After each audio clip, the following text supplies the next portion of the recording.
to me, too many recruiters just take a job description and start throwing candidates at a hiring manager.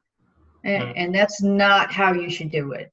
First thing you need to do is sit down with your hiring manager, understand what he's really looking for, he or she really need in a candidate. And then jointly come up with a plan to recruit for that role.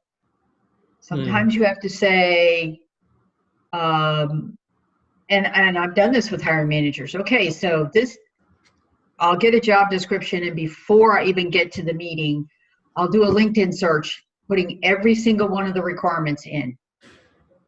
And you come up with like 800 people in all of the United States that will fit. And I show them that. I share my screen. So here's my LinkedIn search. 800 people in all of the United States fit these requirements. Let's talk about what is really necessary.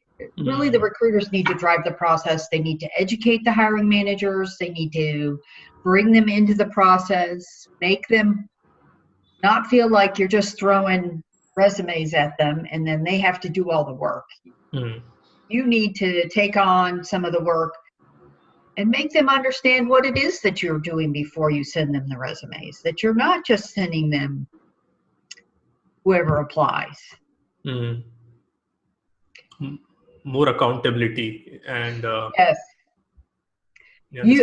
The recruiter should own the process as the expert in finding and bringing people on board.